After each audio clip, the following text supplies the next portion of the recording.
Today isn't about fixing your practice. It's about understanding why leadership can feel heavier than it should. You've seen that the pressure that most chiropractors carry doesn't come from the work itself, but it comes from the number of decisions that keep living in your head. You've seen how undecided decisions create a mental load. There's interruptions and there's a constant feeling of having to be on. Relief doesn't come from doing less or pushing harder, but it comes from deciding once, clearly, and then letting that decision do its job. Now, if all you take from this episode is that awareness that one repeated decision could remove a surprising amount of pressure, then that's enough for today, okay? Leadership does not change through urgency, it changes through clarity. Good morning, good afternoon, and good evening, folks. Hey, welcome to another episode of the Marketing Your Practice podcast, the podcast where I have the pleasure of simplifying the marketing and the mindset so you, the chiropractor, can increase your income, your impact, and your enjoyment in practice too. Now, if you're just joining us, you've landed in the middle of a short leadership-focused series. And if you've been listening along, then today's episode is going to be a natural step in the journey that we've been taking together so far. In the first episode of this series, we talked about the shift that most chiropractors never make, and that is moving from employee mode to CEO mode. Now, not in a corporate sense, but in how you relate to the practice, okay? From being the one who has to fix everything to moving to the one who designs how things work. Now, in the last episode, we went deeper. We talked about the CEO transition and why so many chiropractors quietly end up becoming the bottleneck in their own practice, okay? Not because they want control of their practice, okay, but because being needed feels validating, responsible, and often it just feels safe. We explored why letting go feels harder than it should and why forcing delegation often backfires, and how leadership becomes lighter when clarity replaces constant involvement. Now, today, we're going to take the next step because once chiropractors start to see that they've become the bottleneck, the question naturally becomes this: okay, so what actually needs to move out of my head? Now, this episode is not going to be about systems. It's not going to be about productivity, and it's certainly not going to be about doing more. It's about understanding why your head feels full all the time and how leadership pressure often comes from carrying too many open decisions. We're going to talk about decisions, ownership, and mental load, okay? And why freedom often doesn't come from more time, but from deciding on things once and for all instead of the same thing going over repeatedly again and again. Now, if you've ever felt like you're constantly reacting, like your mind never ever really switches off, or like leadership feels heavier than it should, then this episode will help you see why that's the case. So let's get into it. Now, let me start by describing something that I see over again and again with chiropractors. It's not that they're lazy. It's not that they're disorganized. And it's definitely not that they don't care, okay? It's that their head never really switches off. And even when their practice is going well, even when patients are happy, and even when the numbers look okay or even fantastic, there's a constant low-level mental noise, okay? A running list in the background, staff questions to answer, decisions to make, issues to follow up, conversations that you still need to have. And what makes this particularly exhausting is that most of this thinking isn't happening in one clean block, okay? It's happening in fragments between patients, in the car, at night, on weekends. So even when you're technically off, part of your mind is always at work. Now, many chiropractors assume this means they need better time management or maybe more discipline or better energy, okay? But that's rarely the real issue. The real issue is that you're carrying way too many open loops. Now, too many decisions that have never been made once and settled, okay? Too many things that still depend on you noticing, remembering, or stepping in. And until that changes, no amount of working harder or taking time off is going to solve that problem, okay? So before we talk about solutions, we need to reframe what's actually creating the pressure, because it isn't about workload, it's about decision load. Now, most chiropractors think they're overwhelmed because they've got too much to do. Too many patients, too many admin tasks, too many moving tasks, okay? But when we slow this right down, the exhaustion rarely comes from the doing. It comes from the deciding, okay? Now, here's the key distinction that changes everything. A task is something that you do, and a decision is something that you make, okay? And the real reason this matters is simple. So hang in here with me for a moment, okay? Tasks repeat all day, and they can repeat all day without draining you once the decision has been made. Decisions are draining you when they haven't been made clearly. In other words, you're not tired because the number of tasks that you're doing in your practice. You're tired because the number of decisions that you're having to make again and again and again. Does this sound familiar? Now, let me make this concrete for you. Adjusting patients is a task, and you can do it all day, okay, without mental fatigue, because the decision about how you adjust has often already been made and settled, okay? Booking appointments is a task when there's a clear rule for how it's actually meant to be done, okay? Collecting payment is a task when expectations are clear. Now, what drains you isn't the task itself, it's the moment a question comes up. Can we squeeze this patient in? Do we make an exception here? Should I handle this or should somebody else? Those aren't tasks. They're repeatable decisions. And when a decision hasn't been made once and owned clearly, it ends up staying in your head. And every time it comes back around, your brain has to re-engage, reassess, reconsider, redecide. And that repetition is exhausting. So the goal isn't to have fewer tasks in your practice, okay? The goal is to have fewer undecided decisions. Okay, let me say it again. The goal isn't to have fewer tasks. The goal is to have fewer undecided decisions, because here's the quiet truth, folks. The fastest way to actually remove tasks from your to-do list is to start making better decisions. Now, once a decision is made clearly, the task no longer needs you. And that's where relief actually starts to begin, okay? Now, let me make this really concrete with a few simple examples again. A task is something that you do once. You book a patient, you adjust a spine, you run a report of findings, you complete payroll, okay? A decision is something that you keep making, okay? Who can book in where in the schedule? What happens when somebody arrives late? How do we handle last minute cancellations? When does a staff member escalate something to you? Here's another way for you to think about it, okay? Tasks create movement. Decisions create relief, because once a decision is made clearly, the task no longer needs your attention, okay? And when a decision isn't made, the task keeps knocking on your door. And most chiropractors, as I mentioned before, aren't tired from the work itself. They're tired from repeatedly deciding the same thing, often without realizing that they're doing it, okay?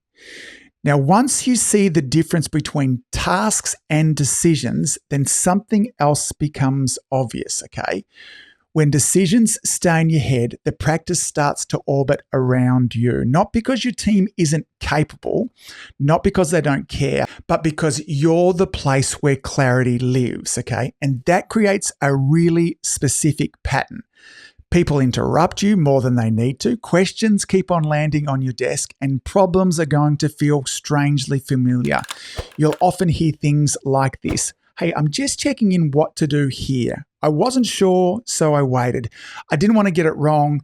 Now, from the outside, okay, it can look like a team problem, a confidence issue, or a training gap.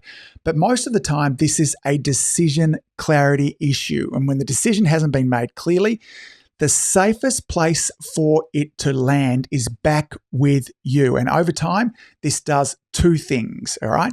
First, it keeps you reactive, okay? You're constantly context switching. You're being pulled out of focus and you're making judgment calls on the fly. Now, even when these decisions are small, this interruption is really, really costly for you.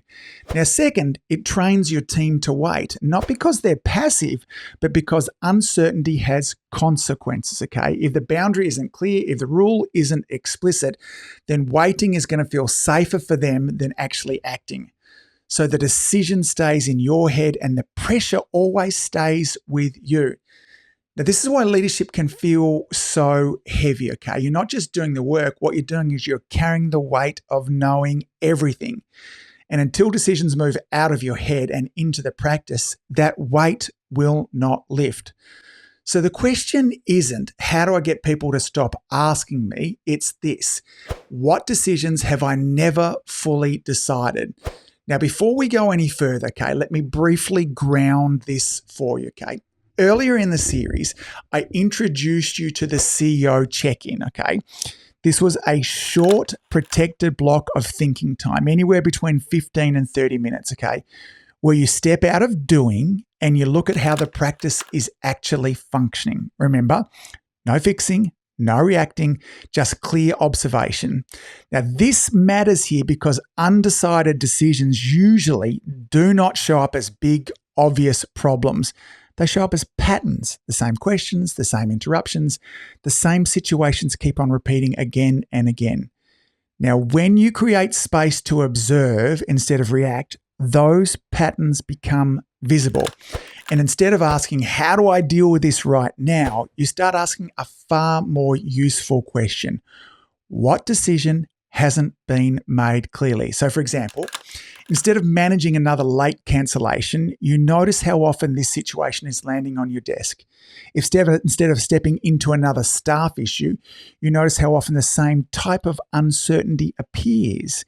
Instead of answering the same question again and again, you notice that the question exists at all. And this is where leadership starts to feel lighter, not because you're doing less in the moment, but because you're beginning to see what needs to be decided once instead of carried forever.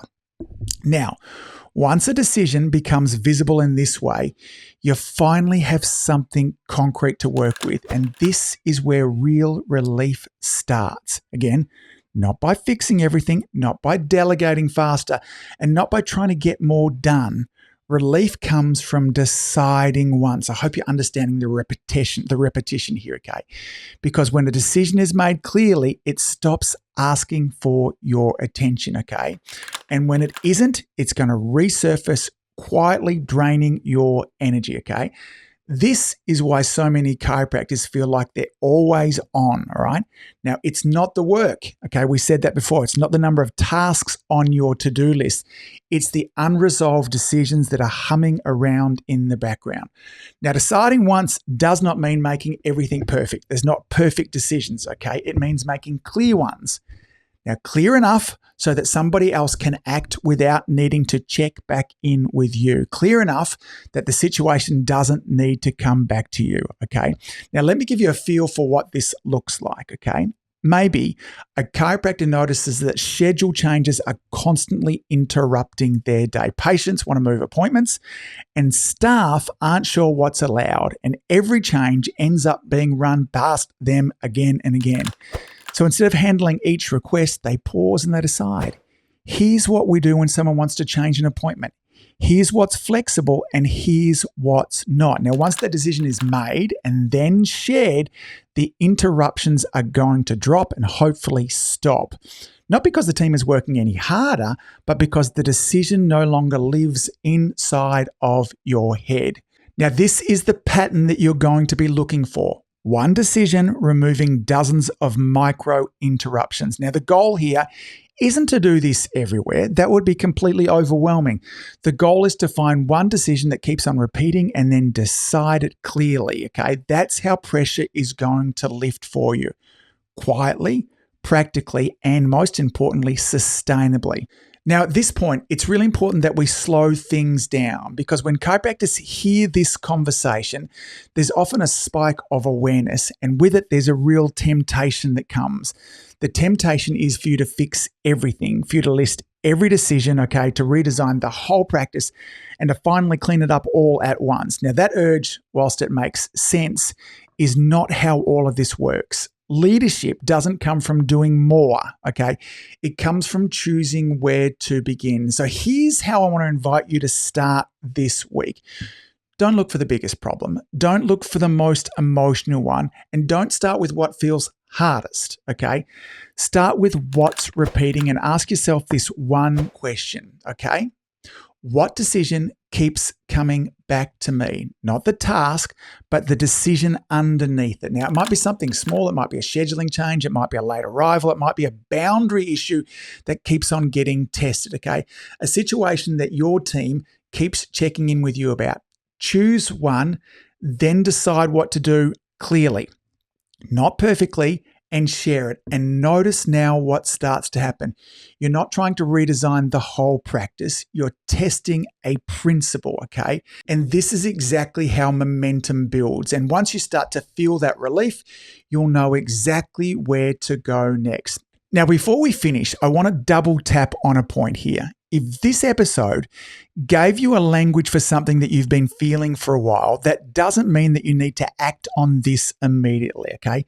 It's something for you to sit with, okay? Today isn't about fixing your practice. It's about understanding why leadership can feel heavier than it should, okay? You've seen that the pressure that most chiropractors carry doesn't come from the work itself, but it comes from the number of decisions that keep living in your head, okay? You've seen how undecided decisions create a mental load. There's interruptions and there's a constant feeling of having to be on, okay? And you've been shown that relief doesn't come from doing less or pushing harder, but it comes from deciding once, clearly, and then letting that decision do its job. Now, if all you take from this episode is that awareness that one repeated decision could remove a surprising amount of pressure, then that's enough for today, okay? Leadership does not change through urgency. It changes through clarity. Now, in the next episode, we're going to build directly on this. Once a decision is made, the next question comes this: who owns it? We'll talk about ownership and roles and structure and how clear ownership, okay, allows decisions to live outside of your head without losing standards, care, or culture, okay? That conversation is going to be the next logical step in moving from employee mode to CEO mode. All right, folks, as always, thank you for all that you do. Keep saving lives, and I'll see you back here next week. Bye. If you've enjoyed listening to this podcast, you have to come and check out my Community Influencer program. It's my monthly coaching program where we take all this material and I'll work with you to help you apply it, implement it, and systemize it. The Community Influencer Group Coaching Program is designed to help you increase your practice income, impact, and enjoyment. Join me over at anguspyke.com/join. That's anguspyke.com/join. I'd love to see you there.